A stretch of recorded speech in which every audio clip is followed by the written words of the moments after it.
Good evening. Welcome to the Livonia Public Schools Board of Education Committee of the Whole meeting of October 11th, 2021. We are, as I said, at a Committee of the Whole meeting this evening. What that means is that we are at a meeting where we will discuss a lot of items, probably in great detail. However, there will be no votes taken at this meeting. Voting will take place at our next meeting, which I believe is next week, next Monday. So if you're looking for a lot of detailed information, you've come to the right place. If you're looking for votes, you'll have to tune in next week with us.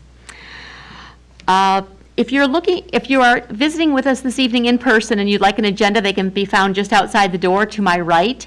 If you are at home and you'd like to have an agenda to follow along with, you can find that on our website, and that is livoniapublicschools.org. If you hover over the board tab, you can drop down to board meeting information and click on that, and you can find our agendas there. You can also find a video from previous meetings, so if you're looking for something specific or more detailed information, feel free to click on that, and you can view any of our previous meetings, get whatever type of information you'd like. One thing that we hold very firm and very dear to our hearts is respect. We teach that to our children at all grade levels, and you have that commitment from this Board of Education. You have the commitment that we will treat one another and everybody who is interacting with us at our meetings with respect, and we do ask for that also in return. We find that to be the best way to teach our children is by example, and you have the commitment of this Board of Education that we will lead by example with that aspect. The first item on our agenda this evening is audience communications. I do not have any blue slips. Is there anyone in the audience who wishes to participate in audience communications this evening? Seeing none, we'll go on to the next item on our agenda, which is our Committee of the Whole, and I'm going to turn it over to Mrs. Oquist for our district updates. Thank you, President Burton. I'm going to invite members of our team to come up who will be presenting as part of district updates. We are going to cover just a handful of topics relatively briefly this evening, but they were some of the things that we shared with our Board of Education last Monday, and maybe questions that have come up from our community that we thought would be helpful to just share a little bit of information, give some updates, and so we have members of our Division of Instruction joining us this evening, as well as Mr. Francis, our Director of Operations.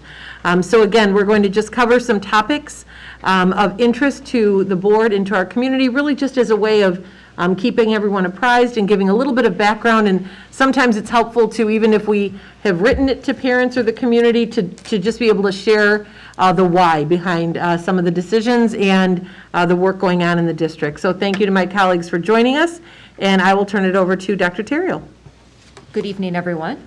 Good evening. So I am here today to talk about one of our most important mitigation measures, which is our family screening tool and our staff and visitor screening tools. So I will start with our staff and visitor screening tool. So this asks our staff every single morning. We have a form that our staff is required to fill out before they start to come to work. And they answer one question that talks about symptoms that they may have. Do you have a fever? Do you have chills, headache, new loss of sense of taste or smell? So they're answering all of these questions on a form that we have. If they do not have any, they go on to the next question, which would ask them if they have been in the past 14 days exposed to an individual who has tested positive for COVID-19. So determining whether or not they are a close contact. So if they answer no to that, we provide them with just some information on if they needed any social emotional support or any support at all from one of us, that they can reach out to our social emotional hotline, which gets to me to make sure that we can touch base with them during the day. But then they get to come to work. So that means that they feel fine and they have not been considered a close contact. So we know for ourselves that we should stay home if we don't feel well. So if they mark yes on any of these, then that form would get kicked over to Human Resources Department. Myself and the Human Resources Department then works with our staff to determine their absence and how we work through their absences with them. So we have that touch point with staff every single day in regard to their health. So that's a great tool for us, again, to make sure that staff are only coming to work when they feel fine and do not exhibit any of the symptoms on the staff screener. Visitors that come to our building, so that could be parents, that could be some of Phil's construction workers, anybody that comes into our buildings also are required to fill this out. You may see QR codes on the door before you go into buildings, so they can take a quick picture of that and they fill out the same information before they come in to our buildings.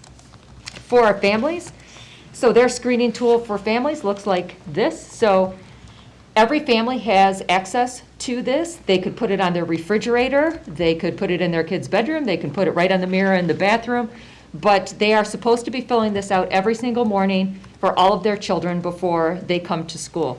Again, it asks the same questions of the students. Do you have a fever?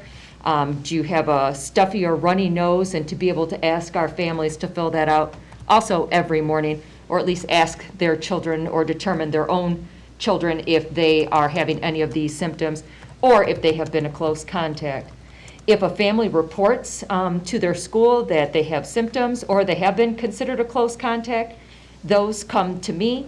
We make sure that our school reaches out to them and that we have discussed before at a study session, a committee of the whole, in regard to what our quarantine policies are now, making sure that we touch base with the family, touching base with the student with our social emotional supports, as well as our instructional supports.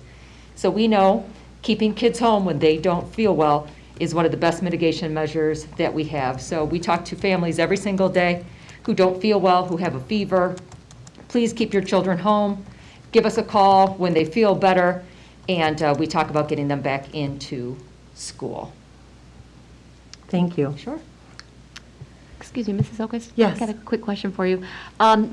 Do I understand correctly that it is still our policy, well, through Wayne County, what we're being directed to do, if a student is a close contact quarantine, but if they have been vaccinated, they do not, and they are not exhibiting any symptoms, that they do not need to be quarantined. Is that still correct? Yeah, so our students and our staff who are fully vaccinated, 2 weeks beyond their second dose, for children 12 and up for the Pfizer, for our staff, the Moderna, the Pfizer, or the Johnson. So they do not have to quarantine as long as they are symptom-free. That's a great point. The other way that they do not have to quarantine at this time is if they can show a positive confirmatory PCR test within the past 5 months. Okay. And that's the same is true for students or staff? That is correct. Okay, great. And thankfully, we've just seen just a fraction of the close contact quarantines in comparison to last year. So part of that is, again, the changes in the county and state guidelines with regard to the 6 feet, the 3 feet versus the 6 feet, the masking, the vaccinations. But we really have seen a dramatic decline in the number of close contact quarantines, and really relatively very, very few coming from contact within the school. So that has been certainly helpful to our students first and foremost, but also to parents and staff as well. Okay. So just wanted to make that reminder. That was something I know our schools had hoped we could continue to get that message out about the importance of the screener. We know folks want to be diligent. That was one of the things I think that helped the most last year. And we understand it is tough to miss a day, right? It's especially if you've got a lot going on, but following that and really taking that extra precaution is something that has made a significant positive difference. Thank you, Dr. Terrell. Sure. Mrs. Okus, I have one other question, if I Yes. could jump in. Do the families need to fill that out? They don't have to fill it out online. They're just asked to review it every morning. Right. Correct. Okay, all right, thank you. Okay, and then we wanted to also spend a little bit of time with Mrs. O'Brien, our Chief Academic Officer, and members of our Division of Instruction, who you see flanked on her left and right, to talk a little bit about the professional learning community time, a little bit about the why behind those additional half-days that were added to the calendar, the purpose of them, and what we hope to accomplish for our students during that time. Great, thank you. I'm just going to go back a little to then bring us back to this year. So we have had time built into the teacher schedule for professional learning communities for the past 5 years. They've had time outside of their day. Some principals also added additional time within the day. But as we have learned more about the power of teachers collaborating together in order to best meet the needs of their students, when a group of teachers meet and talk about what students need, that's the number one thing on John Hattie's list of things that impact student learning. teacher collective efficacy, believing in students and then spending the time together to leverage each other's strengths in order to meet the needs of students. So last year, and actually the year before COVID, we began to look at, we wanted to give all of our staff a reboot on professional learning. And we are going to send school administrators, plus a few of their leadership team, to different PLC at Work through Solution Tree, which is Rick DeFore's company. He is no longer with us, but this is the company that he started, so that they could have that firsthand experience listening to those speakers. Through COVID, we obviously did not do that. This past summer, we had 2 PLC at Work live events in August, and every one of our school administrators and their leadership teams attended. Got that 2.5 full days of listening to those messages, building on what they already know. After those conferences, I sent a survey to the teams that went and said, so did you learn something new? 98% of them said yes. What do you need to make this come to life in your building? And the number one thing was time.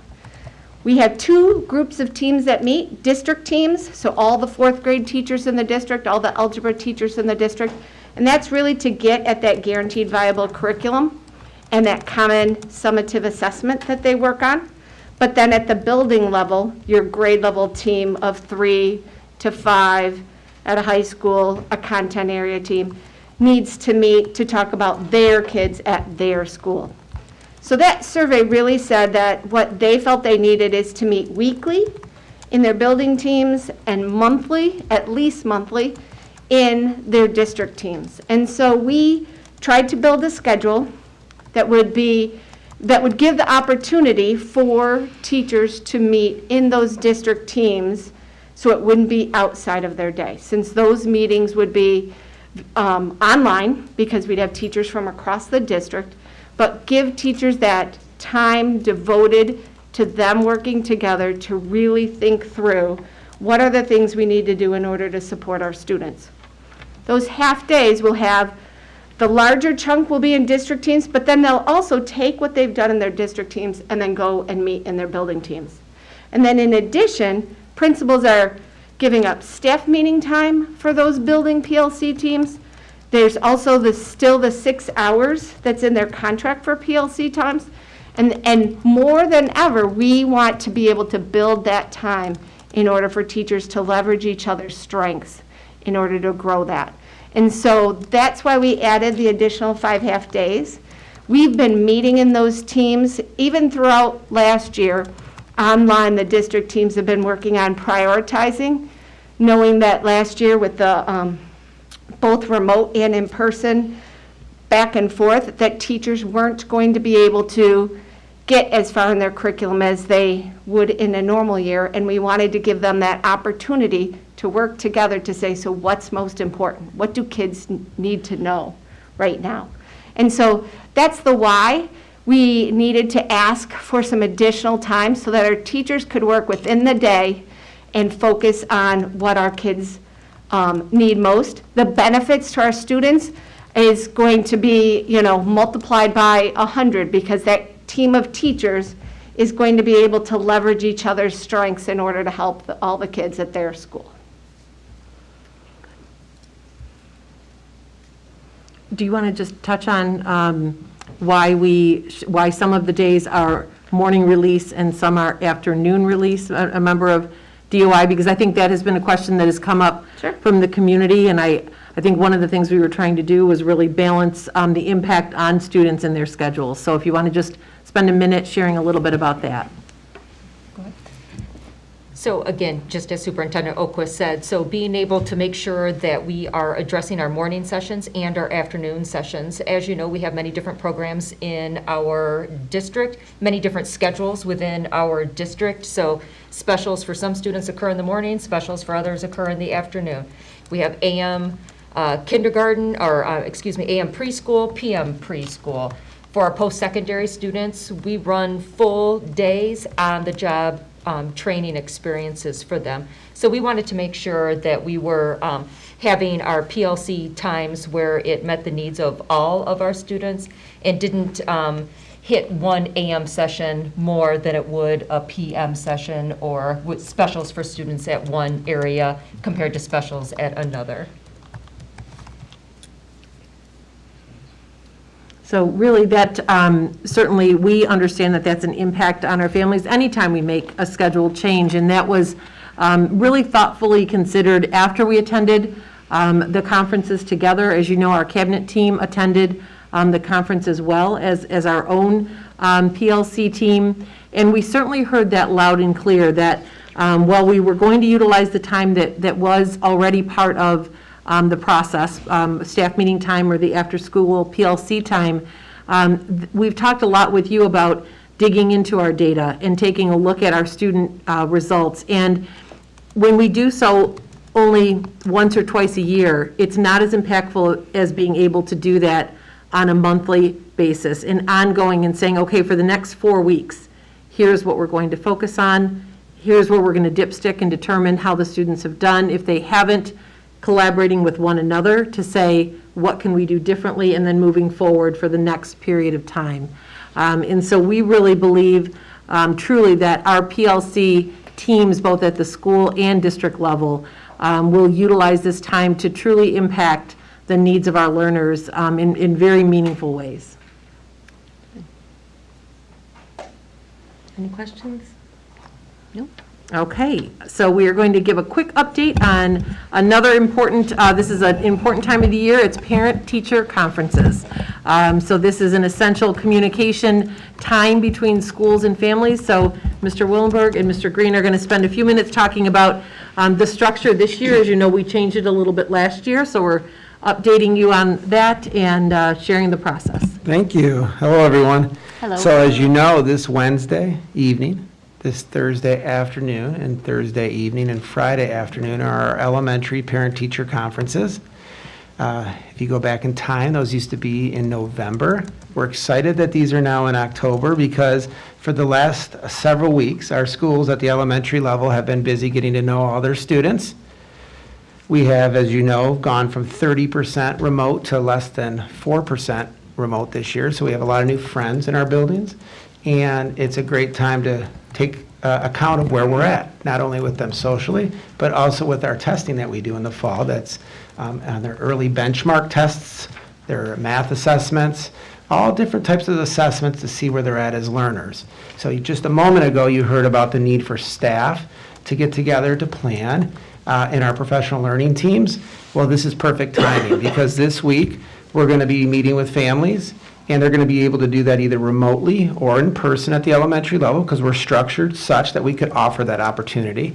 And I'll present that information. I'm collecting that information as far as what percent selected in person and what percent selected remote.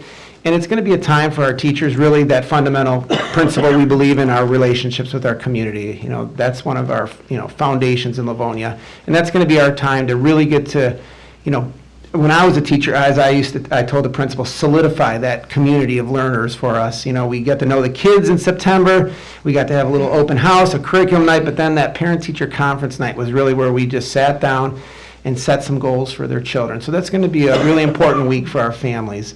And if you think about what we just spoke about, next week, we're going to be able to address those questions about, the 4 questions of a professional learning community. What do we want kids to know and be able to do? So that's what we work on with the curriculum. What are we going to use to decide if they've mastered those standards? So we've done that in September. Now we're spending a lot of time, what are we going to do if they haven't learned it? And what are we going to do if they already have mastered that content? So we're going to have those conversations with families this week, and then in our learning teams next week, really dig into those questions, setting goals as we move forward, because the first trimester doesn't end until December 3rd, so we have a lot of time then to make some course corrections. So that's, to me, the beauty of this timeline, and I do appreciate the community's understanding for that additional time. I do think if you think about the research that's out there, our profession, when the kids are in session, we're all about the kids, right? We have, probably compared to other industries, not as much time for professional collaboration, so I appreciate everybody in the community's support, but this aligns perfectly with our conference window moving forward. So looking forward to hearing about how parent-teacher conferences went. I don't do those any longer with our students at home, as they're all adults, but those were some of my most favorite moments as a parent, too, because you just get that sense of this educator knows my child, they care about them, and they have a plan to move them forward. So thank you. At the secondary level, last year we were thrown a pretty big curveball with the pandemic, and we ended up doing our conferences virtually. It was a unique experience, interesting experience. Surveys at the end of the conference period showed that over 70% of our parents liked that format. Over about 80% of our teachers like that format. So we decided to stick with a virtual format. Our conferences are scheduled for Wednesday, October 20th, and Thursday, October 21st. There will be virtual sessions, and parents can expect an email blast from their schools Wednesday and Thursday of this week to start signing up for those 5-minute conferences. They'll get a list of all the teachers in their school, so they have to know which teachers their child has. They'll click on that, and they'll get a time schedule through those 6 hours. The high school will have an evening session from 5 to 8 on Wednesday, and an afternoon session on Thursday from 12 to 3. The middle school will have their evening session on Thursday from 5 to 8, preceded by an afternoon session from 12:30 to 3:30. So the parents will get a blast and a connection that they'll need to have ready to go at their time slot, because it will be a tightly scheduled conference period. If they do it correctly, they'll be put in a waiting room. So if your conference is at 1:25, boom, the teacher's going to come on and say, "Good afternoon. Oh, let's talk." So be ready for that, and look for that scheduling process later this week, Wednesday or Thursday. Dan, is there a sense of participation rates from parents? Are they higher in this format, lower, about the same? I'm just curious. Well, I suppose it's going to depend. Some of our classes, particularly the AP classes or 9th grade classes, have very high, usually in a face-to-face session, have very high sessions. The virtual conferences do limit us to 54 slots for parents. So to answer your question, I would say it's about the same. Some parents will have a more difficult time getting their classes, but I want to emphasize that if they contact that teacher through an email, they'll be able to set up a conference anytime with that teacher. And it's, of course, a little different at the elementary because they're 15-minute conferences, and each teacher has anywhere from, let's say, 20 to 30 students. And so scheduling those in and maybe alternating between a virtual conference and an in-person conference is manageable, and doing that in their classroom. To be able to manage that in the setting of the middle school and the high school in either the cafeterias or the gym, and trying to toggle back and forth with the 5-minute periods and, up to 120, 150 students was a much different prospect. So other than the fact that they are conferences, the structure themselves of each of those processes are very different. So we'll continue to gather feedback. Again, at the elementary, parents have a choice of in-person or virtual, and we'll collect some data on what they chose. And then at the secondary, they are virtual, and we'll see, again, looking at the participation rates. And one thing it does avoid, depending on how a parent can schedule it, is not having to wait, in a line, in a crowded area. That was another piece, as we thought maybe for one more year, it made sense not to have maybe, that situation gathering all at one time. And elementary is just set up very, very differently. So we'll continue to monitor that. And thank you so much. Oh, go ahead. Maybe, okay. I was just going to say, I appreciated the virtual option last year. And to answer your question, Dan, I think most of those slots, this was at the middle school level, I want to say, were filled. So in terms of the participation, I think the parents were anxious to be able to do this and not having to walk around the high school buildings that are, difficult to find one. I mean, actually, it's in the gym. So going back to middle school, like, it's just a lot of people. It's really hard for the teachers to cut parents off to that limit of 15 when it's in person at the secondary level. So I appreciated that, just how efficient it is for parents' time and for the staff as well. And I wanted to say there were teachers that I wasn't able to get in with, and just sending them an email, that communication worked really well as well. Thank you. Mr. Rillenborg, how is it going to be managed, and Mrs. Acosta has touched on it. There are always a few teacher lines that are not adhering to the 5 minutes, whether that's on a parent or a teacher's cause. What's going to happen with the virtual times to address that? Well, they'll all be scheduled conferences. So if you schedule yours for 1:30, that 5-minute slot is yours. But if Okay. you don't come on to 1:34, you only have a 1-minute conference. I'm more concerned about the 125 person is going until 134. So there'll be a lobby and a waiting room Uh-huh. that virtually that they'll be in. Right. So the teacher can see that this person's waiting, and at their scheduled time, they're going to open that conference, and they'll Okay. begin that conference. I'm not sure, is that answering your question? Really wrapping up to make sure that it doesn't bleed into the next time. Right. There's a countdown. Okay. There's a countdown that usually shows up on it saying how much time is left. Okay, that will encourage the parent and teacher both to wrap it up because the Right. next person is waiting. Okay. And then if that's not sufficient, I suppose that the appropriate person for the parent to reach out to is the principal in that case? If it's not working and they are not able to get in with their teacher because their conference time got taken by another person who went over too far? Well, they Or- can't go over too far. That's what I'm saying. Oh, it they will cut you can't off? It will cut you off. Gotcha. It will Okay, cut that you answers my question All then. right. All Okay, right, great. Sorry. Yeah. Okay, so that is one side benefit is, it will stop the conferences that are going too long. And if parents have a need to speak with a teacher for something longer than that, they can always email them and arrange either a phone call or an email conference. Or an imagine. in-person conference. Or an in-person, okay, Absolutely. to continue that conversation. meeting. Because sometimes there is a situation that demands more than a 5-minute. Right. So then Absolutely. they'll just need to reach out to that teacher And the- directly. And the finer details of the conference will be explained in the email blast from the schools. Okay, great. And then one other question, and this is really for Mr. Green and Mr. Rillenborg both.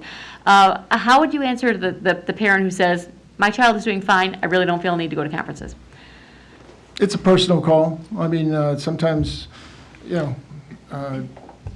parents like to, develop a relationship with the teachers, and that's fine. Some parents, maybe have spoken to the teacher or saw them at a different event, and, they've known them from years prior when their other children had the teacher, so they don't feel the need that they have to talk to them again. The child's doing fine, and they'll just march with that. And they know that the teacher will contact them if they are struggling, or failing in the class. Okay. And if the child's doing well, the parents are certainly still encouraged to attend conferences if they choose to do that, correct? That's correct.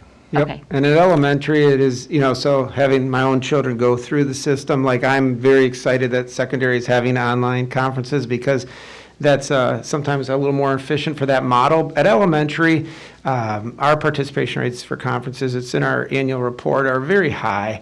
And it's kind of a requirement that for teachers that if a parent didn't come to conferences that you reach out via phone call because we really need to make that contact because they're with that teacher the majority of the day, if not all of the day. And so I believe this choice that parents have at the elementary, what we collected last year, on some of the silver linings of having remote conferences, sometimes those barriers we've been able to break down now because of maybe childcare or transportation issues. Now they can jump on a remote conference, and I would anticipate our participation rates for actual conferences will be even higher this year. But nonetheless, even if they do not attend, we always, at the elementary, kind of have a written rule that you contact those families and make that connection and say, I'm sorry, I missed you at conferences. Do you want to reschedule on another time, or we can set up another conference for you? Because we really want to, as I mentioned earlier, do that checkpoint with families. And again, just like at secondary, at any time during the year, I hope our families understand that at any time during the year they want to meet with their child's teacher. That is always their option, but it's just a really important event to not miss. And so we really follow up at the elementary. Okay, great. Artie, thanks to both of you. I'm sorry, I think I saw some smiles through the mask here regarding my comment, that we're not trying to discourage, parents of students who are doing very well in class from participating. Everybody's welcome, everybody's encouraged. If a note comes out from the building saying, it's meant to work with more of the student that's struggling, it might be more valuable for that time. That it's not meant to discourage any parents of students who are doing very well. And I know even if a student is doing well academically, it's nice to touch base with a teacher, Absolutely. see how they're doing socially. You may get pick up cues, and you're better able as a parent to have conversation with your child at home if you have actually met that teacher and had, even if it is a 5-minute conversation. Absolutely, absolutely. There's a lot to be gained Yeah. from working with And we truly are partners with between parents and school district together to educate our kids. So. Sure. Yeah, thank you for the clarification on that. And one last update, Mr. Francis is going to just give us a quick update. We covered this in quite a bit of detail last week, so we're just going to cover it briefly, but the transportation and food service pieces that we have been working to communicate about to our families, he's going to just give us some quick information. Thank you very much. Good evening, everybody. And yes, the information that has gone out to our staff and to our families, that is based upon the cancellation of routes that we're doing on a planned closure, if you will, or a planned cancellation that will roll through the buses week by week. So we're trying to spread out when families will have the effect of not having the bus transportation, as well as one of the main things that we really, really did not want to, first of all, the main thing we really never wanted to happen was to have to cancel a bus. And we've been fighting that fight for several years. And this year, we succumbed to it. So in bringing some folks together and having some multiple meetings, folks from the building, folks from transportation, cabinet members, we decided that our goal would be to not have a 6 a.m. or 7 o'clock in the morning phone call that says, sorry, but your bus isn't running today. That just seemed to put people into a real precarious situation. So to have advance notice of this. So what we're doing are the four buses per week. And as you know, you may know that this week, F, G, H, and I are those buses that will not be running. And we use those 4 drivers, and they become a substitute driver for the week, and they run other bus routes. Just to give the math on this, we have normally 67 buses out on the road, and with the 4 being canceled, that brings us to 63. We have 62 available drivers to date. So we're already underwater. We have a substitute that we got from a third party. We worked with a third party to sign a contract that they could send us up to 2 subs. They didn't have any. They finally got one, and that person has worked a couple of days, but we are hoping that person can stay long-term, but we're unsure how that's going to play out. So for all intents and purposes, we have 63 routes. When we take the 4 down and have 62 drivers. Now, we have drivers in the hopper. We just, HR is working on a hire right now, someone who's coming in who is a bus driver, has the current CDL and the endorsements needed to drive a school bus. We're excited about that. We have a couple that are being trained right now, but that can take 6 to 8 weeks on average, sometimes more, sometimes a little less. So we have some concerns on a daily basis still. So this has not been the cure-all. This is really taking a Band-Aid and trying to balance between the transportation of students as well as having enough folks to cover all of our routes and getting drivers on buses and not pulling people from other places and other areas, although we still do have to fill those. And if a few folks, like today, happen to call in sick on a given day, which is very commonly, to happen, then our office staff, again, has to leave their regular duties in the office and go drive, and then work longer to do their regular duties. And we're just trying to stabilize as best we can, because we're looking at it in a positive light that hope in the future that help is coming. And so we will continue to run this program next week. The families of J, K, L, and M have been notified that next week, the week of the 18th, will be their week. And so we'll continue those notifications on a rolling basis. And we don't want to put all of them out right now because we're hopeful that if it gets better, we might not have to do 4. Also, though, if things do get worse, maybe we have to do more, or whatever the case may be. We don't want to change the game on folks after we've told them. So we're going to roll them out as we've been doing a couple of weeks in advance, okay? So that's really the transportation piece. Again, we are also trying other avenues. I'm looking to reach out to some former drivers in the district, see if they are interested in returning. We're trying to recruit. Like I said, we've got a couple in the hopper. And we continue to work on this issue, but this is by no means a Livonia Public Schools issue. It's not even a Wayne County or a state of Michigan issue. It has been for several years now a national concern and a national crisis. And it actually bleeds into other types of drivers, such as truck drivers, which will be something I'll bring up in our next topic if there aren't any questions on transportation. Yeah. Phil, I noticed that clever that it goes in alphabetical order, which makes it really easy to anticipate what the next routes will be. Is there any correlation between that alphabetical order and the geographical location of the routes? Or is it possible that the same neighborhood might get zapped every week?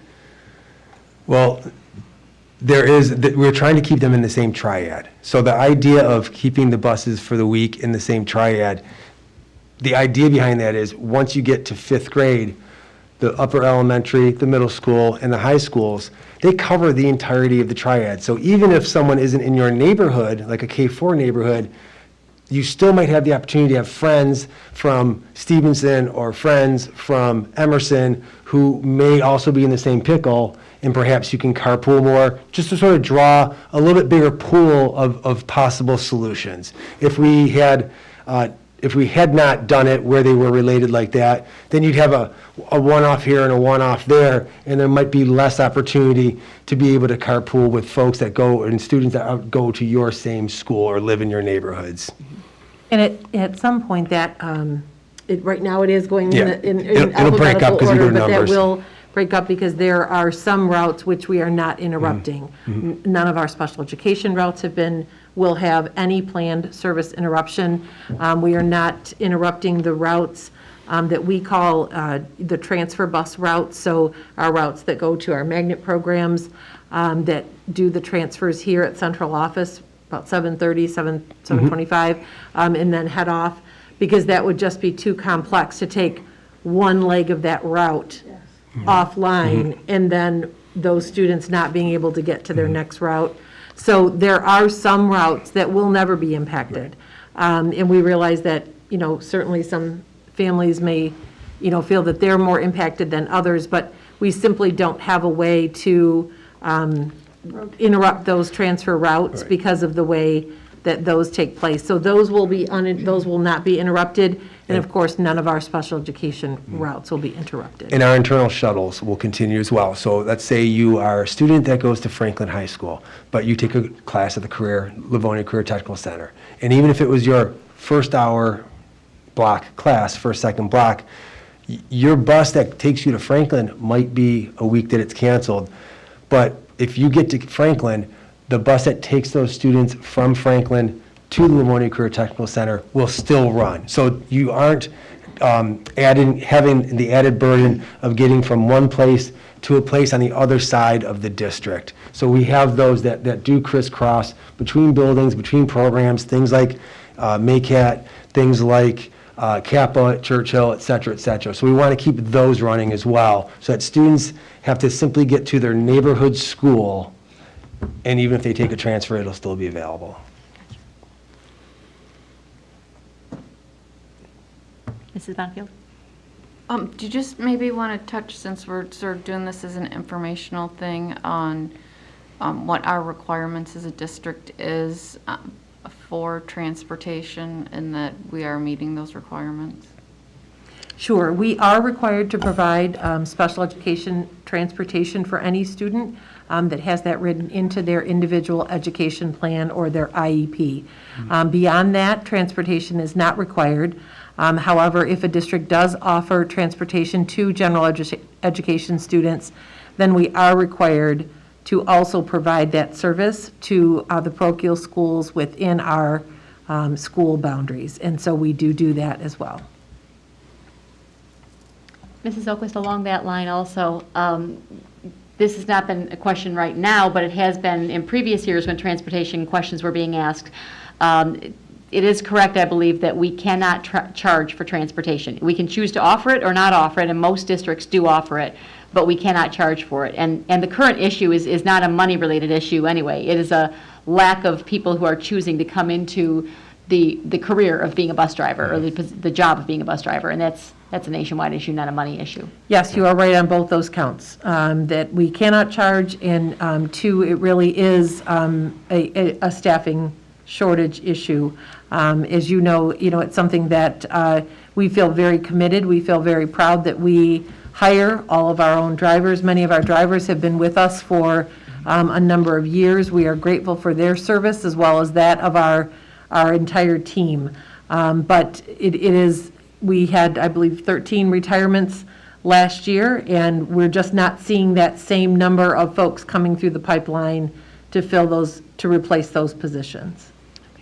So if anyone knows someone who is interested in being a bus driver. Absolutely, we'll get you trained up. We train you, you get paid while you're being trained, and you get through the process. We do it in-house as well, and there's some classes that you have to go to at Wayne Risa at the end of your training, and help you get that CDL, and it takes a couple of special endorsements, P&S, that be able to drive a school bus. So it's a little bit different than others, just a general CDL. There are specific endorsements for that. But if you have one already, or if you want to get your CDL, we always have the application available online on livoniapublicschools.org in the HR employment section.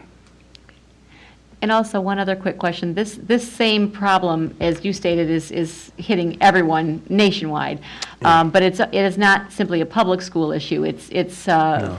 districts that have outsourced transportation. The outsourcing companies are having exactly the same situation that those of us who have chosen to keep this internal in our own district are having. Right. Yeah, I mean, we're not going to sit here and list off neighboring districts and things that are happening, but it is happening Everywhere. around with our neighbors and Wayne County districts and Oakland County districts and onward and onward. And there are cancellations and there are route cancellations, and there are full-on, we're no longer doing general education because we don't have the manpower to do it, or the employees to do it. So it's happening all around us, and it's not an easy solution. We're all vying for the same small pool of candidates that are out there, and we're gonna keep working to get them. We think that one of our advantages in Livonia Public Schools is that you're working directly for Livonia Public Schools. We have the climate, the culture, the folks that work in the office and the transportation department work tirelessly. We have a wonderful superintendent, a wonderful board, and we've just got something that you don't necessarily always get if you get a one-time bonus somewhere, but then you might be miserable doing that job, or things are run differently. So I'll put in a plug for Livonia Public Schools, because I think if you come here, you're going to have a really good family around you. Okay, thank you. So related to that topic, if we talk a little bit about the food service that we have in meal service in Livonia Public Schools, we have something that's occurring that is multiple issues that go into the shortages that are occurring with regard to the food service. So there is a supply chain issue. Now, that's, if you're trying to get anything from plastic to cereal, there's supply chain issues. But when it comes to school meals nationwide, there's a nationwide waiver that was put out by the federal government during the pandemic and is extended into this year, whereby any district that accepts the waiver and applies for it and accepts it, and many did across the area and across the country,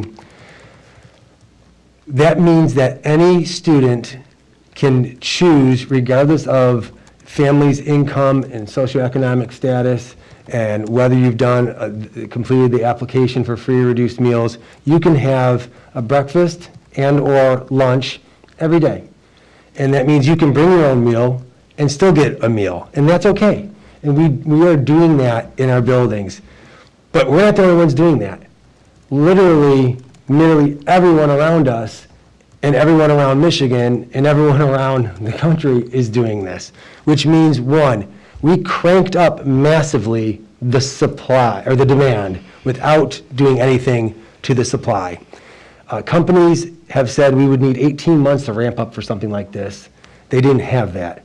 The federal government rolled it over into the 21-22 school year, and many districts not only applied for it, but also are in school when they might not have been last year, or, like Livonia Public Schools, has a pretty large chunk of students coming back to schools versus what we had last year.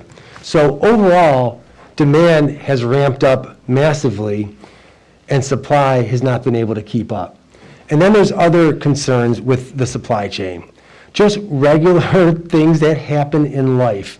As an example, Kellogg's had a fire in Memphis at one of their cereal plants. There's a shortage of film. The film, they wrap the individual bowls, like they wrap everything that they make in that little plastic film. There's a shortage of that. Kellogg's is just an example of one. They also have folks on strike. So those things that happen kind of in life anyway are heaping onto the supply and demand issue. And then even when the supply is available, there's not nearly enough truckers in this country, truck drivers.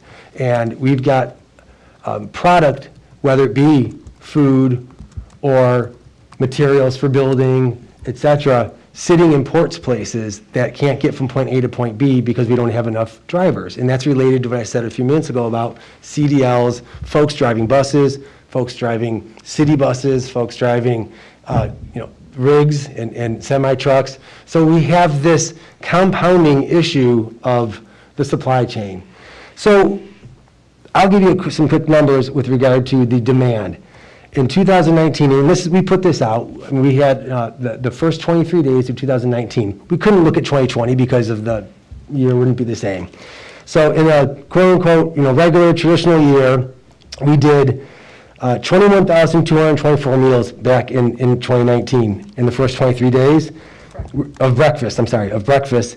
And in this year, the first 23 school days, 45,206. That's a 113% increase. Lunch in 2019, the first 23 days, nearly 82,000. And lunch this year, almost 121,000, is an increase of 48%. And total, we had 103,138 meals in the first 23 days in 2019. This year, the first 23 days, 166,178 meals. That's an increase of 61% over the before. So imagine district after district, doing that. So supplies are difficult. We're working very hard. We have a great company, Van Eerden, that is our supplier. They're a supplier for many school districts in this area, and we usually get like 2 times a week an order in. Oftentimes, we prepare a menu based upon what we've ordered. We lay that menu out and post it, and then lo and behold, items aren't on the delivery for, let's say it's a Tuesday, that a school gets their delivery a Tuesday and a Thursday, and Tuesday, items aren't there. So we try to make substitutes as similarly as possible. We won't put anything out there that isn't following the federal guidelines for nutrition. We have rules that we have to follow, and we follow them. Now, are the federal guidelines for items what everybody would say, I want this to be the vegetable and only these 3 things are a vegetable? No, it's different. But we follow them. Grains, vegetables, fruits, etc., are all things that we put out. We're required to make sure that they follow the federal guidelines. So any meal we put out, even if it wasn't what was on the menu, even if there was a substitution in there, what's in there is always going to follow the federal guidelines on nutrition that we are bound by. So we ask for patience. We don't need, or we can't really accept just random food being brought in. We have had wonderfully hearted people say, what can we bring you? And we really, we can't do that. We have to make sure we're ordering the items that we are ensuring run the guidelines. If you recall, when we did even the pizza purchase, we only had one company that was running that program that bid on it. We can't just run and get any pizza. We have to get one that the crust, the sauce, all that, the cheese, all that follows the guidelines. So, we're working hard, and they're doing a really a yeoman's job here. They're really pulling a lot of weight in the food service department and in the kitchens across all of our buildings, and we're going to keep doing that. And I want to say, well, if anybody is out there listening and you think you might qualify for free or reduced meals, even though you can get one regardless of current family financial status, we highly, highly, highly encourage you to fill out the free and reduced application, because there's benefits for you and there's ramifications for the district. So for the district, in the future, we get funding, Title I funding, based upon those numbers. Those are our poverty numbers of the free and reduced lunch and meal qualifications. But for families, if you have students who participate in athletics, there's been a reduction in the overall fee to participate, but there's an even bigger reduction if your family qualifies for free or reduced meals. So you could get a big drop there. There are items that go on with the state and the federal government with regard to potential extra aid, those types of things. You want to make sure you have that on record with the district. So if you go onto the LivoniaPublicSchools.org website, into the food service department, that main page has the electronic application link right there through Horizon. It's actually titled Horizon Free and Reduced Apps, and you can click that and do the application. Mrs. Bradford? Yeah, thank you. Thanks for all that. That's a lot of information, really valuable information. I wondered, I know you did those bits and pieces about transportation and about our food service with our school community. Is there any way we can somehow get that out to the general community? Because I know I had somebody contact me, like you said, regarding the pizzas. I mean, maybe our community doesn't realize we can't just order pizza from anywhere. Like you said, it has to be federally guidelined. And, rumors kind of spread. People start talking, well, the food, I don't know why they can't do this or do that, which I think is important maybe to even get out somehow to the community. I don't know how we could do that as far as the transportation issues. And again, I know I said this last week about the playgrounds. I had somebody from the community who doesn't have kids in the school anymore ask me about the playgrounds.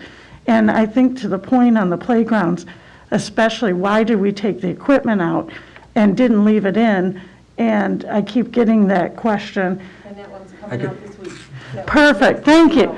I love it. So that's awesome, because they're already asking, and I sent her a note and said, once that gets tagged, it has to come out in a certain amount of time. So we can't just leave it in if it's deemed unsafe. So all of those things I think are really important, and maybe not a lot of people unfortunately watch our. The viewership's massive on this. I know, but maybe they're watching tonight, but We It's could just- certainly add that. I believe we added the transportation background. The routes that are interrupted are on the very front page of the website, and I believe we also linked the background information as to the why. We could certainly share the same information that we did about food service as a front story on our website, so people can access that information as well. Yeah, I think and then that'd be a same with great the idea, playgrounds. because again, it's great that the school community knows it, but really our general Livonia community probably would be happy, or not happy, but it'd be important to let them know Yeah. what's To- happening. To that end, obviously, the answer to why isn't it here is the same. I mean, you can pick anything out of the world right now, and the Of answer is the course. same. The supply chain is a disaster. But we can put some background into why things get removed. You know, what the original timetable we were given was, why we ordered those early, if you recall. It's been quite a while since we ordered them. Yes. So we can put that in there, because everything was all rosy on the timeline until it wasn't. Yeah, until the So- supply chain and all the Yeah. hardware issues So we can and put that everything. background in, and also throw the lines in, of course, there's manufacturing issues, I mean, steel, plastic, hard to And, get but those I things. truly think one of the big things is, why do we take them out so early? You know, people don't understand that there's a timeline. We can't just wait and take them out a week ahead of time, or again, Right. they get tagged because they're not safe, so we have to pull them out. There's some of that, and there's some So- of, it was simply like, this comes out because this is supposed to come in, and you Correct. can't do one after the other, so you do it, and then you find out this didn't come in. So Right. we'll try to make that simple, clear. I like the did you know format. Yeah, that was We'll do great. some of those, and hopefully that you know, Yeah, that helps. is clear enough for folks to get. And it's good, Yes. we can keep getting the word out, you know, it's just important even, you know, when we're out in the community and get these questions. It's great that we're able to have the knowledge and be able to answer those, so. And I would thanks. also say, we have a wonderful communications department, so if people do have those types of questions, we are always available to answer those. So Mrs. Jenkins and Mrs. Patterson, you know, that information is widely available, so if a member of the community that doesn't have children has those questions, we would welcome them to contact the district as well. Mrs. Bonfield? Mr. Francis, going back to the food service, you know, we've said that we're going to cancel some routes because we don't have enough drivers. And so and we're saying that we have some similar issues with our food service. Can we just assure everyone that, because I know some of our families depend on that food for breakfast and lunch, and it's very important that we will continue to provide food, and even though there is a shortage, there's not an opportunity that someday they're going to go to school and we're going to say, we have no food for you. That's a very good point to make, and we'll say it right here. We're going to continue to provide meals, breakfast, lunches. The difference between the transportation and being able to do the rolling cancellations is, that's our supply of drivers, our employees, that we use them when we take those cancellations and we say, now we've got 4 more drivers to put elsewhere. The food service supplies of having difficulty getting them, that is an issue, but you know, that us canceling meals isn't gonna help us get more things in. Obviously, not getting things in, we just need to keep working. I'll tell you, we've run to Gordon Food and bought some stuff, you know, and products that we might need, and it might not be food products, but it might be the paper products and whatnot. We're gonna keep, you know, trying to get blood out of a turnip, is what my mother used to say. And we're going to try to keep getting it, but we do not look for a plan to say we're not going to be doing meals places. No, I think- it may be substituted with a different option, but we will continue to provide breakfast and lunch. There will be there Yes. will be food. It may Yes. not be what was on the menu, Yes. but there will be food. And again, I preach patience, and you're welcome to pack a lunch for your children on those days that it might not be something they're excited about, or even pack them an extra snack. They can bring something and still take something. No one's going to stop them from that. And frankly, that's not different from anybody's house at dinner time. It may not be exactly what you were hoping for that night, but that's dinner. And so, Thank you.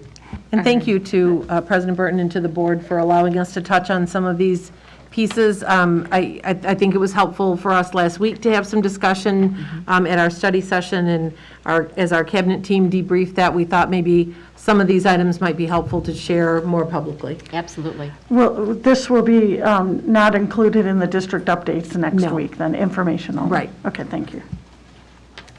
All righty. Next item on our agenda is our Finance Committee. I will turn it over to Mrs. Bonnefield. Thank you, President Burton. We have 2 items on the schedule today, and thank you. Sorry. We have 2 items on the schedule today, and the first will be the 2021 financial statement and audit update with Mrs. Smith and Friends.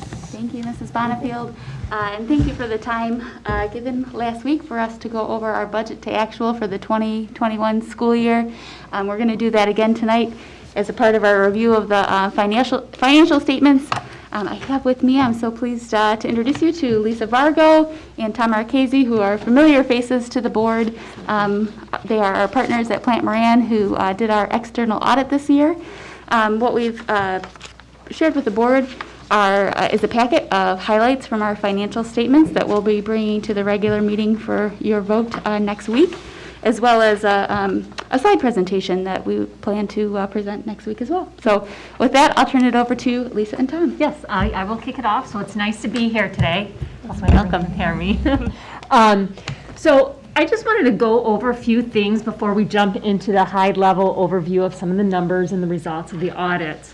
So really just taking a step back, and what is an audit process and what do we do? So the process is pretty extensive. We come in multiple times. We assess controls. That's very important for us in order to plan an appropriate audit. So what that means is we come in with Allison's team and we look and we understand the processes, and we need to understand whether there's going to be any issues that we need to report to the board. Like if we feel that there is not a segregation of duty, if we feel that reconciliations are not being done properly, if there's certain things that we want to make sure that if someone has control over a general ledger, they also don't have control over an asset. And so those are some of the examples of the things that we look at. And then we take a step back and we say, all right, what could go wrong? What is the biggest risk as we're going into this audit? Because we can't look at every transaction or you'd never get rid of us. It's like we're already here for a long time.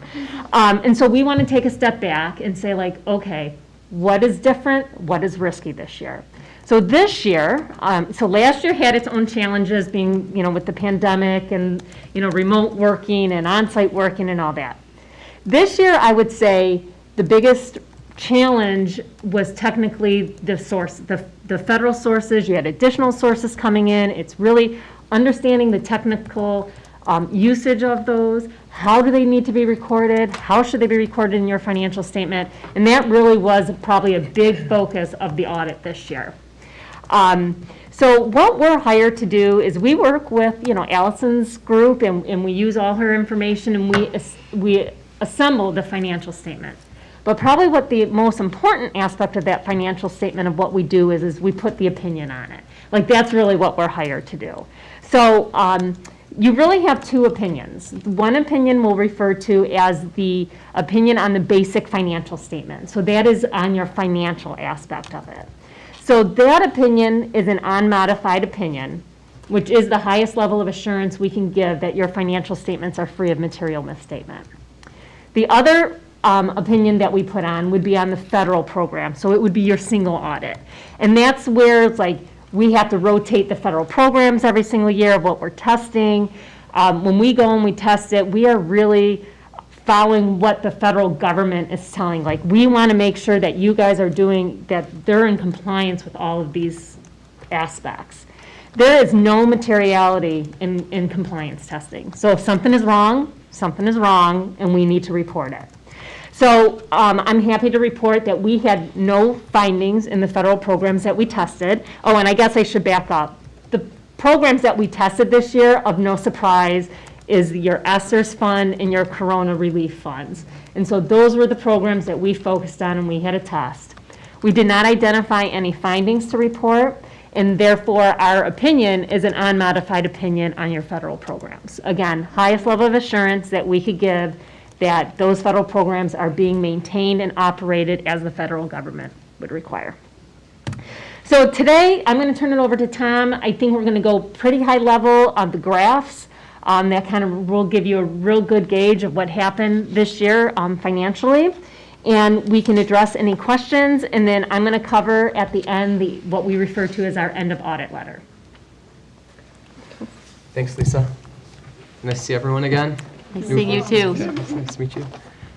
So I'll start with slide 2, and this provides the balance sheet for the governmental funds.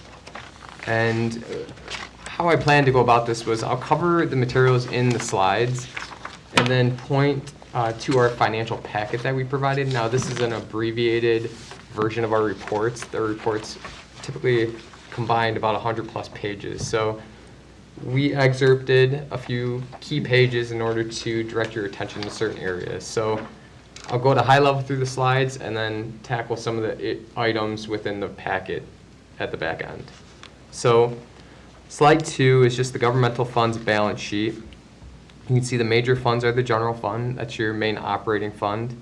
The special education fund was major this year, along with the 2021 Bond Series 1 fund. So the general fund assets increased $11 million from last year, and the liabilities increased by $12 million. The fund balance decreased slightly by $630,000. Your fund equity in your general fund is $33 million as of fiscal year end 21. A couple pieces of the fund balance to point out here. The assigned portion of $6.7 million in the general fund represents the fiscal year 22 budget that was originally passed in June 21. That had expenditures outpacing revenues by $6.7 million. So because the board approved that budget for fiscal year 22 with that excess or use of fund balance, that causes it to be assigned as of June 30th, 2021. So the unassigned portion of general fund balance is $24.5 million as of year end. Within the 2021 Bond Series 1 fund, so in June of 21, the district issued a bond, and it was, I believe it was $66 million. And so the proceeds from that bond are included within the restricted portion of fund balance. So you'll see a big number there, $77.5 million. That's restricted for future capital projects. So slide 3 provides a statement of revenue expenditures and changes in fund balance. It's the budget to actual. So this provides an indication how precise the board's budget was compared to the actual results. We're happy to report that the budget variances were, for both expenditures and revenues, were less than 1.2%. Typically, we see sound budgeting practices between 1 to 3%. So the 1.2% is well within that range. Revenue landed within 0.5% of the final budget, while the expenditures were at 1.2%. So fund balance as a percent of expenditures was 19%. Fund balance recommendations from MSBO indicate 15 to 20%. And the statewide average as of fiscal year 2020 was 15.9%. So the district's exceeding the statewide average as of the prior year based on the data available, and is well within the MSBO window. If you don't mind, I'll jump in for just 1 minute. We covered this last week when we went over the budget to actual, but for the benefit of our community that might not have heard what the variances were, what caused those, I'll take a minute just to explain the revenue variance of $745,000. Majority of that is related to one particular state categorical revenue, our section 147, I'll just leave it at 147 revenue. Came in higher by, I want to say, about $720,000. That was a change in how that categorical is paid out. It had historically been paid out monthly, and they changed it this year to be paid out quarterly. So during the final amendment, I didn't take into consideration that we still had more money coming for that. So thankfully, that's something, too, that I have now ingrained in my brain. So I will have that all set for this coming year's budget. On the expenditure side, really the variance came down to 3 different functions. The first was instructional added needs. And as we discussed last week, that was a shift in special education costs. When I looked at what our special education costs were last year compared to the prior year, they were very close. So we didn't have a reduction in special education costs, but what we did, we had more of the special ed costs picked up by other funds, like our Act 18 program and our federal grant, our IDEA grant. The other variance was in transportation. As we talked about, we did have less costs last year. We had some of those pauses where students were learning from home, and so we had less costs in transportation. I had reduced the budget, what I thought would be enough, but it still came in lower than the final amendment. And then the last item was in our other central support function, and that was in particular one purchase order that was not completed as of June 30th. And if you'll recall, that was a phone system update that the board approved back in March. So we still have some work to do to tie out that project. So that's the little brief explanation of the variances we had this past year. Thanks, Allison. Thank you. Slide 4 moves into the breakdown of general fund revenue. So general fund revenues decreased from last year by 2.4 million or 1.5%. I would like to point out that this data excludes the funded projects portion of the combined general fund. Within the funded projects, you'll see the ESSER and CRF funds. I'll go into a little bit more detail about that later on, but essentially, a lot of school districts will use a funded projects fund in order to, as an accounting mechanism to track cost and revenues, inflows and outflows of especially federal programs where you have compliance reporting requirements. So this is common at districts across Michigan. And what I just want to make sure is understood is the ESSER and CRF funds, while not included in this pie chart, I do have a schedule from the financial statements that I'll go into a little bit more depth on what changed in the funded projects fund from fiscal year 20 to 21 in order to show the increase in federal funding for the ESSER and CRF programs. So the biggest component of this general fund revenue includes the state source revenue, so that's going to be your state aid, your foundation allowance mainly. The next largest piece is going to be your local source revenue of 28 million, and that's going to be property taxes within the general fund. So the next slide just provides a breakdown of the general fund expenditures. And you'll see that an organization, the school district's biggest resource are its people. So the largest components of expenditures are going to be your salary and benefits. Salary and benefits this year as a percentage of expenditures are about 89%, which is fairly consistent with last year. Supplies and purchases have increased from last year due to the district's COVID response. So there's an uptick in spending in order for the district to do the remote learning, to add the social distancing measures, and so forth.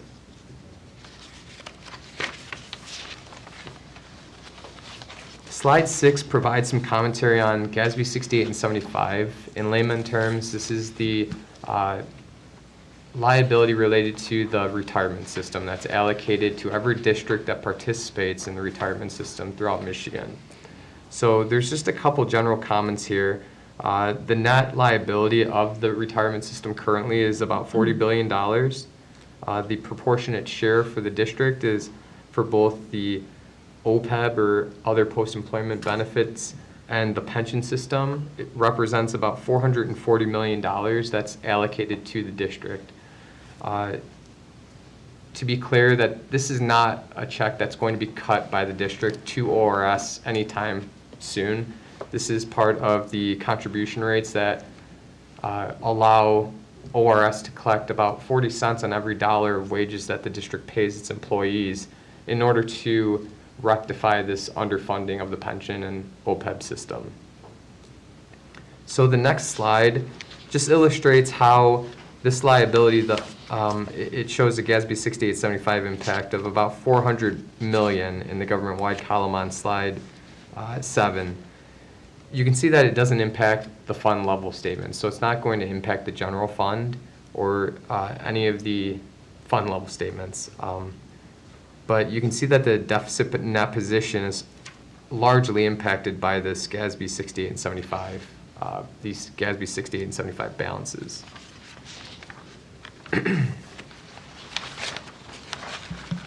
So slide 8 just provides a trend of the general fund revenue and expenditures. You can see that in 2021, this was the first time that the district shed fund balance since about, I think, 2014. So while it was just a slight downtick, it was still the first time in a number of years that the district has experienced a loss of fund balance. I'll jump in there real quick again, because I know this is familiar to our board, but maybe not to our community. Just to reassure the community that that was a planned use of our fund balance, something that we went over extensively. And again, it's our goal to have a sufficient fund balance so that we can weather the storm when things like mid-year pupil funding cuts happen, when other Enrollment shifts. enrollment shifts, all that comes along, that we can not have to make radical shifts, responsive to that it allows us to ride it out for a little bit. So again, that was a planned use, and just to reassure the community that our fund balance does continue to remain within that Michigan School Business Official recommendation of 15 to 20%. Very good points, Allison, and I think that leads us to the last graph. Slide 9 just provides an illustration of the fund balance, the window of the MSBO guidelines of 15 to 20%. The one observation that we'd like to put forward to a lot of the school districts, to Allison's point about maintaining a healthy fund balance, I think this past school year, fiscal year 20 and 21, just illustrated the need to have that fund balance. In August 2020, a district the size of Livonia was facing a $10 million projected cut after the school year had already happened. So with the fund balance, the fund balance position affords the district many benefits, such as foregoing borrowings, withstanding cuts, and being not being in a reactionary mode as opposed to making these draconian cuts late in the game for the following school year. So it helps improve bond ratings. We have an excerpt of the financial statement showing how the district saved some debt service costs through the refundings, along with the most recent bond issue in June of 21. So the healthy fund balance definitely helps a lot of mechanics in the school's finances.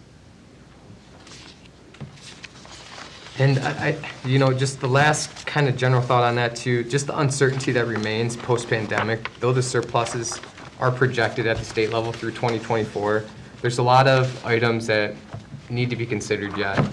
How the extent of the state's bounce back as the pandemic curtails, the reduction of federal stimulus dollars, resources need to address the learning losses that relate to the pandemic, along with personnel shortages and inflationary pressures are another area to definitely monitor going forward. So with that, that concludes the slides that we had planned to just present for next week. And I would just like to spend a few minutes just going through a couple of the excerpts that we had that we may not have touched on in the slides, unless there are any questions on the slides specifically. Thank you, Mrs. Benefield. Tom, looking at our share of the unfunded pension, if I read the report right, that's gone up, is it not? The pension has gone up and the OPEB has gone down. Okay. Right? I think we have got an inverse relationship on that. Okay, and I wasn't sure I understood why the pension portion has gone up. So within the pension number, you have actuarial estimates, and the development of those estimates could be adverse over time, meaning they might guess that they only need $40 billion in the future, then all of a sudden a year goes by and they need $45 billion. And so all the districts in the country or in the state now need to take a piece of that $45 billion as opposed to the $40 billion number that was there last year. Okay, so it's sort of like a defined benefit plan where they have to do an actuarial every year, and sometimes they find that it's underfunded. Correct. So it's the same process that they go through with this fund as well. Correct. Okay, Yes, got it. That exactly. explains it. Thanks. Mr. Summers? Am I correct that there was recently some readjustments to how they formulate these predictions too? That's correct. So they do tinker to calibrate the estimate over time, and that can also cause the number to shift drastically. There's tables in our financial statements that really show what a 1% uptick or downtick in a discount rate can do for this number. So just them making these changes to the assumptions does have an impact on the figure. Mrs. Burton? Yes, on page 9, fund balance, 2021, it's my understanding that our fund balance is 19%, and then by the end of the year, it's going to be down to 15.9, but this graph shows it's slightly above 20. Yep, I can explain. If you could. Yep, that's the difference between, so in the eyes of the state, our funded projects fund is included in the general fund. Okay. And so the 21% is just looking at our strict general fund expenditures, and the 19% is when you take into consideration the funded projects expenditures as well. And then that comes in at 19%. That makes sense. Thank you. Mhm. Anybody else? Okay.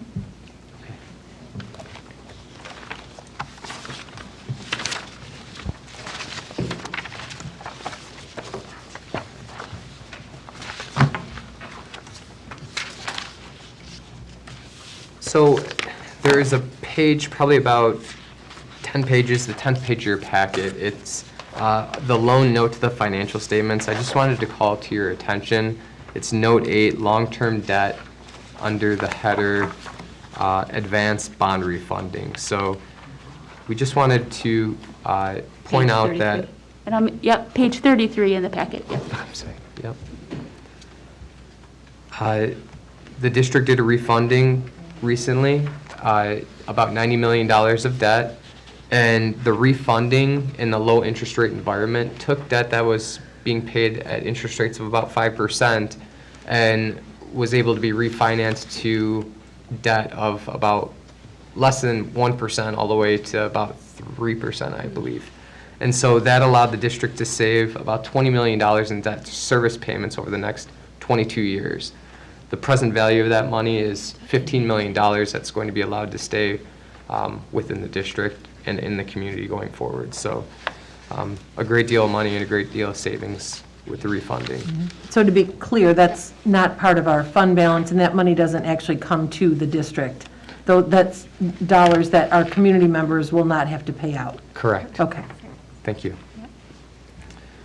So the page just following the note is just our schedule of finding, or just summarizes the basic and single audit reports. So it indicates that we tested the Coronavirus Relief Fund and Education Stabilization Fund, and the district qualified as a low-risk auditee.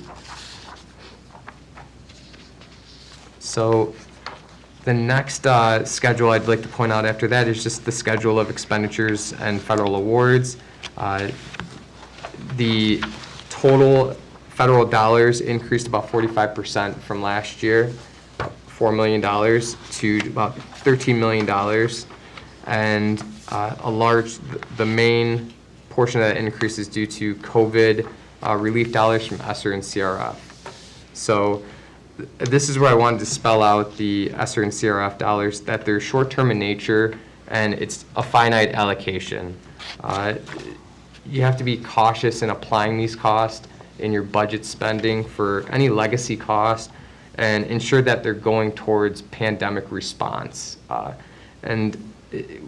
As Lisa had said, we did test these dollars within our single audit. So we've provided an unmodified compliance opinion on both those programs. The district used those dollars towards the allowable uses. I think I'll pass it along to Lisa now. Do you mind, Ms. Marchese, if I just add on to that for just a moment? Absolutely. Yeah, I just want to point out that as you know, the ESSERS 1, ESSERS 2, and then soon to be ESSERS 3 funding, as well as the coronavirus relief funds, the Sierra funds, were all new dollars to every school district this past year. And I really do just want to take a moment to commend Mrs. Smith and our entire finance department. There are very significant directions and regulations with regard to those funds and reporting of those, tying those back to, as Mr. Marchese said, pandemic-related costs.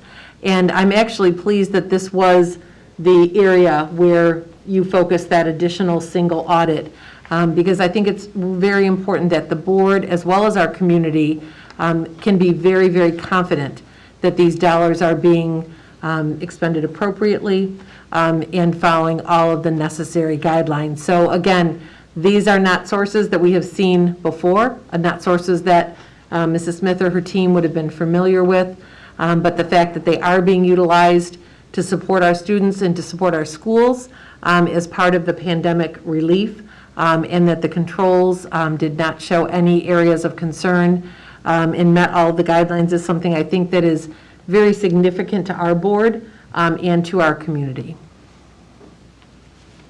Thank you for letting me pop in on Yeah, that. no, absolutely, that's great, some great points. I just wanted to spend a few moments on what we refer to as like our end of audit letter. So this would be titled the report to the Board of Education. This letter is really made up of a couple things. The first part of the letter is what we refer to as our end of audit letter. This letter gives us the opportunity to recircle back with the board and say, did our audit go as planned? Did we have any issues? And so if you go through this letter, this gives us the opportunity to point out, was there any changes in the financial statements? Were there any new accounting pronouncements? There were not. And so this letter's kind of very standard format. Also, this letter goes into a little bit more detail about the accounting estimate.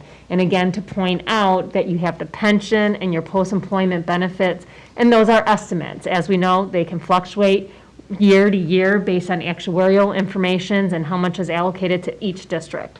So that is addressed here in the letter as well. This letter also gives us an opportunity to say, did we as the auditors have challenges with management? And did we as auditors find any journal entries that we had to post because there was errors, or what we would say past adjustments? And we did not. We had no disagreements with management. We did not identify any material adjustments that needed to be posted. But this is a letter that would be the vehicle for us to allow to tell you that. The second part of this letter, in the informational section in here, it is a lot of information. What we've tried to do is kind of try to take, like, where have you been, like in school finances, where have they been, what happened during this year, and what's gonna happen in the next year? Because unfortunately, the difficulties from a technical perspective, a financial impact of these new federal sources is not done. So it's gonna occur, we're gonna see some of that deferred revenue in the other parts of the ESSERS coming in next year, and probably perhaps even the year after that. And so this letter is gonna take you through a lot of the history and what we anticipate is probably gonna happen going forward. So there's a lot of great information in this package. And so really, because there was so much going on this year, that really takes up the majority of this letter. But, so please give it a read. We do stay on top of all this legislation at the state of Michigan level and the federal government level. We make sure that we have very regular blasts or information, and we'll reach out to the finance department to make sure that we're all on the same page, or if anybody has any specific questions on how should we be treating this, we're talking about it before the year-end audit.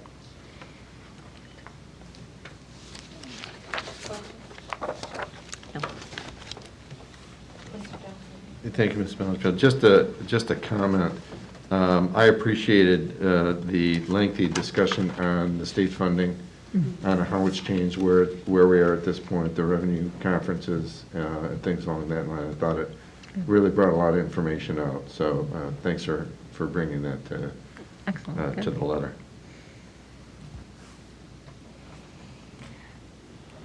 President Burton. Yep. Just like to thank you folks again for the consistently thorough job that you do, and as easy as you folks are to communicate with us. And I understand in talking with you, nothing new, but it deserves kudos again to Allison and the entire finance team. Our board attends a finance session in January of each year, and Allison typically attends with us. And it's reassuring to have a lot of financial information coming at us in a whole day-long session. And we typically look across the table, and Allison always says, "Yep, got that." But you and your team have done a phenomenal job again, and we just appreciate it so much. We have all the confidence in the world in you. Thank you. Yes, pleasure. Anybody else? I will jump in for just 1 minute. I wanted to point something out because you will see it spelled out in one of the notes in the financial statements, and it was particularly from the highlight packet. It's the page labeled page 43, and it's our budget to actual comparison for our funded projects. And I wanted to call to your attention one function area. It's our instructional function, and you haven't seen this before, but that function is actually over the budget. And so I wanted to have a minute to just explain what happened this year and why it happened. It's related to our one particular grant. It was our CRF grant, the Coronavirus Relief Grant. And it was something, I'll say, it kind of boiled down to a miscommunication between me and our accountant who handles the majority of the grants.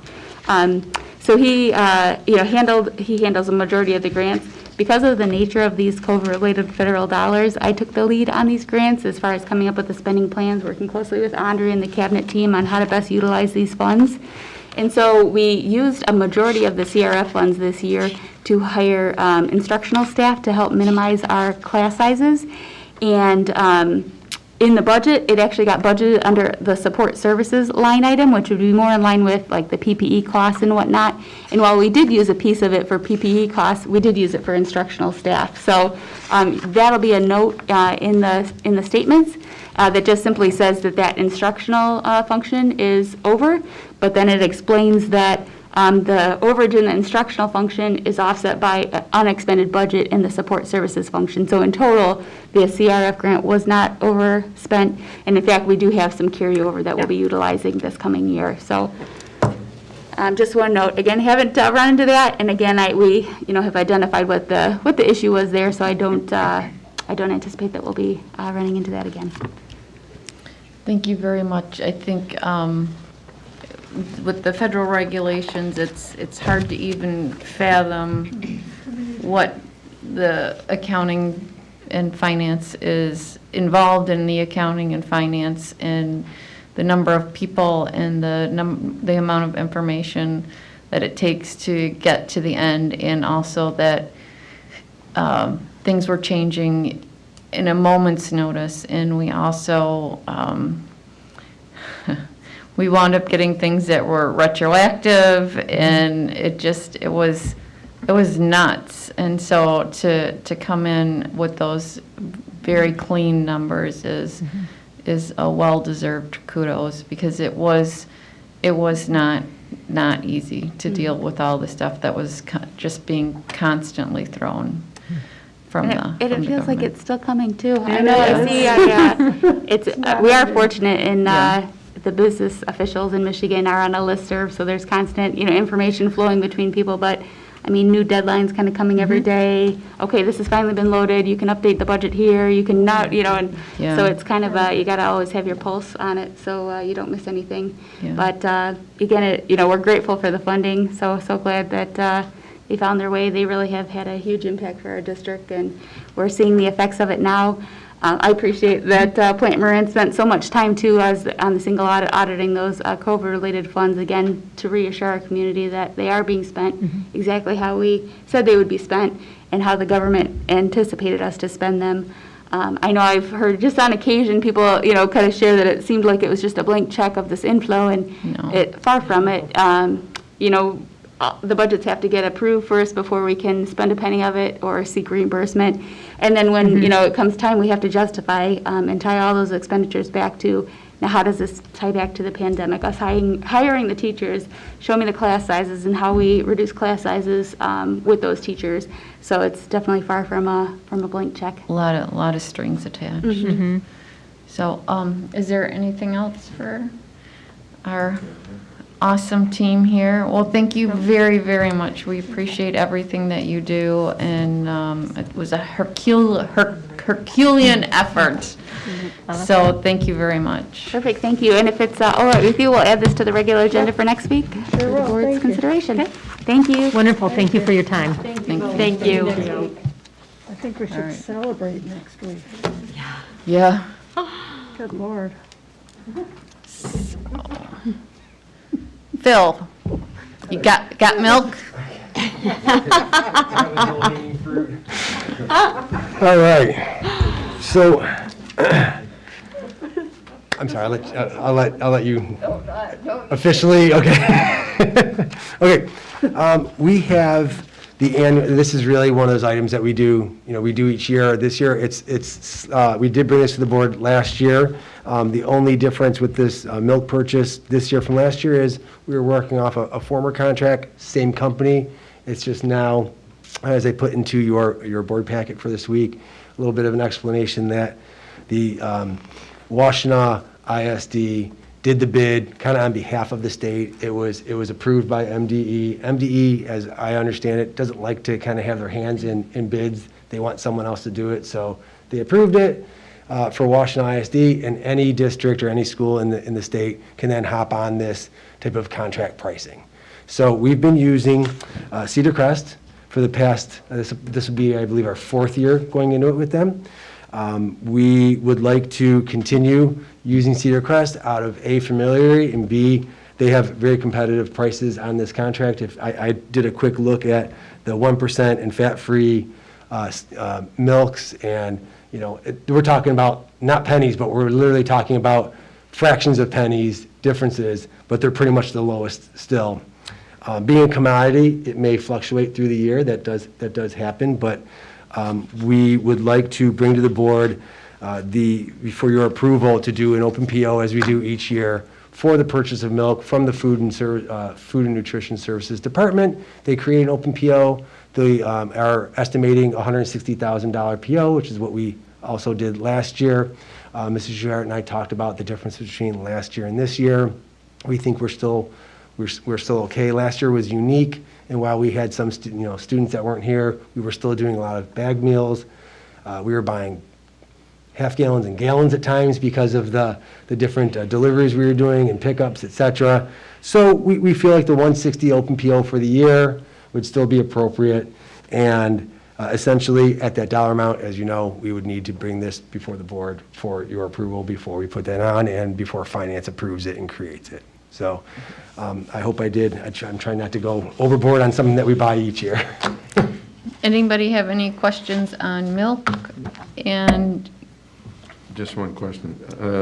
Phil, is those 160 a not to exceed? Yeah, when we do an open PO like that, purchase order like that, it is still going to be a not to exceed. So we might go under, and if we start to get to, let's say we had this conversation, Mrs. Schuhart and I had this conversation, if for some reason it's unique, you see that you're spending, or you're spending more because more milk's going out the door, and we're getting somewhere into the second semester, and maybe it's early spring, and she's feeling like, wow, we're past what we did last year. I said, let me know. We'll bring it back to the board, and we'll get that extended. Okay. Mm-hmm. Okay. Anything else? I don't, except for I would ask for this to go on next week's On the voting meeting. agenda. Okay. Does that need, Can we? Oh, consent agenda, that's consent where I was agenda. going. I knew I had a I question in there somewhere. Didn't want to, yeah, great. No, you can always ask, that's fine. Okay. Thank you. Then that wraps up finance. And the next item on our agenda is curriculum with Mrs. Acosta. Thank you. And we have one item, which is the COGAT testing materials, and I'll pass this on over to Mrs. O'Brien. Thank you, Mrs. Acosta. I am bringing a recommendation to purchase online COGAT testing materials and Iowa Basic Skills testing materials. We test our students at 6th and 8th grade using the COGAT materials. Last year, we utilized their online testing materials instead of their paper and pencil booklets and answer sheets. Administrators and teachers found it convenient. We got our results pretty quickly, not immediately, but once they're uploaded, turned around in a much quicker time than collecting our answer sheets and mailing them in. So we would like to continue to utilize that program. We also give the Iowa Basic Skills to our students who have applied for MSc. So to give another standardized test to our students entering our high school MSc program, it is a assessment that we utilize. So we are requesting for test materials and then some online professional development for teachers to go through a module in order to give the assessment correctly. $31,492.76. This would come from the Academic Services Assessment Budget, which has been supported by the Wayne County Enhancement Millage monies. Any questions? No. Thank you, Mrs. O'Brien. Thank you. And that wraps up curriculum. Thank you. Next item on our agenda is policy, and I'll turn it over to Mr. Johnson. Thank you, President Burton. We do have one item, and as Mr. Willenberg dances his way to the table. We saw this last week. There was a lot of work that went into pre-writing this policy, and I'll leave it up to Mr. Willenberg to explain. Thank you, Mr. Johnson. If I could proceed this discussion on policy with a quick correction from an earlier conversation we had about parent-teacher conferences, where I incorrectly said that our scheduling will automatically cut parents off after 5 minutes. I had confused that with our breakout rooms where that does happen, but in our PCT FAST system, excuse me, it will be up to the teacher, to end that conference at 5 minutes. Okay. I'm sorry for the confusion. No problem. That being said, again, thank you, Mr. Johnson. Last week, we began our review and revision of policy JCAB, Juliet, Charlie, Alpha, Bravo, titled Investigations and Searches by School Officials. This policy is 20 years old and was established to clarify how the Fourth Amendment prohibition against unreasonable search and seizure plays out in our schools.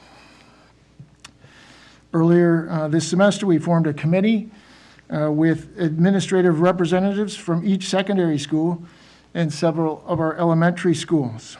In our analysis and discussion, we came to the conclusion that the policy of 2001 was not inaccurate, but that some of the language could be refreshed and revised. So our proposed policy that we went over last week and should be in your packet, delineates three main areas that we're involved in, administratively involved in regarding searches and seizures. The first one being of individual students and their personal belongings, such as a backpack.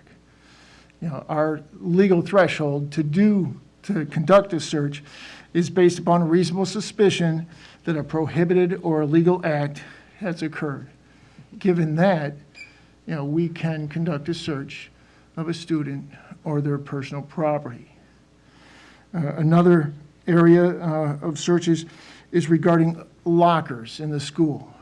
There, we want to make it very clear that the students have no expectation of privacy in their school lockers, be it in the PE area or in the hallways. They have no expectation of privacy. Generally, we're not going to randomly search lockers, but we do not need, their consent to search a locker. We can search a locker without their consent. Lockers are property of the school. And And the third area was particularly with regard to vehicles. Wanted to make sure students and their parents understand that, we can search those vehicles based on, again, reasonable suspicion that an illegal act or a prohibited or illegal act has occurred. We also can search a vehicle based on the concept of plain view. If we see something in plain view, we can conduct a search of the vehicle. So we want to make that clear to our parents, our students, our administrators. These legal standards have been, especially since the 1960s, have been continuously challenged and revised in the courts. Reasonable suspicion is the key phrase that I try to train our administrators on. We could do that. We can search and frisk based on reasonable suspicion. Lockers, students should know that they have no expectation of privacy in their school lockers. I did make the corrections from last week, or the modifications, I should say, from last week, where we added investigations, to the title. So it reads into the new title. So it reads, investigation and searches of individual students, lockers, and other personal property. Someone asked me, why do we have individuals in that title's name? And I wanted to delineate that we can search based on reasonable suspicion individuals, but we cannot, school administrators cannot have mass searches. So everybody in the room, stand up, empty your pocket. You can't do mass searches, so that's why we use the word individual in there. And also in paragraph 3, we thought a couple commas in that sentence might help with clarification.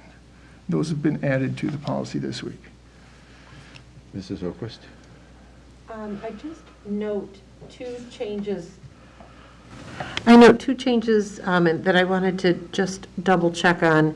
In the second paragraph, we previously had all lockers are school property of which students, we previously had must have no expectation of privacy. And it now says which students have no expectation of privacy. So I wanted to double check that, because must is more of a declarative statement and indicates, if we just simply said which students have no expectation of privacy, I'm wondering if it's possible that they could read that and say, well, I do have an expectation of privacy, as opposed to saying they must have no expectation of privacy. So whether or not that's necessary, that is something that was, I think we had in last. You're absolutely correct. And when we do these, there's a lot of copies. And I must have mistakenly put in that, because I do definitely remember that we added that word must in that. Also, between my secretary and your secretary, there's different copies as well. My error, but it will read must. Okay. That's how we had it last week, so. And then we previously had administrators and other school officials. And in this copy, we have school administrators may conduct the search of the automobile. Did we want to limit it so that we didn't have just anyone? Actually, we wanted to make it consistent. Okay. So it would read in both areas. School administrators. School administrators Okay. and other officials in both areas. Okay. Other school So we officials. want to add. So we need to re-add that to paragraph 3 Yes. then. So that was in our policy from last week that I had shared. Okay. And I'll make sure that you have the correct one going forward. Thank you. So with those corrections, are we good with that language? Yep. So we can put this on for a first reading, correct? That's my recommendation, is to go for a first reading next week at the regular meeting. Everybody agrees? I'm fine with that, yep. Very good. Then it'll be on for the first reading. Thank you, Mr. Willenberg. And I believe that's all we have in policy, and I'll turn it back to President Burton. Thank you. And thank you again, Mr. Willenberg. The The policy can get tedious, but it is, from policy geeks like me, it's very appreciated. The next item on our agenda is Building and Site, item 6. Mr. Centers. I think we've heard enough from Mr. Francis tonight. Okay. Phil, do you have anything? And just for tonight, or? Yeah, I think we're good. All righty. The next item is item 7, Personnel Committee. Mrs. Bradford? We don't have anything. Nope. All right. And the last item on our agenda is our Legislative Committee. Mrs. Jarvis? We have no reports tonight. Mrs. O'Quist? We do not. Okay. Thank you. All righty. That brings us to the end of our agenda this evening. Thank you very much for joining us, and we will see you next week at our regular or voting meeting. Have a good evening. We are adjourned.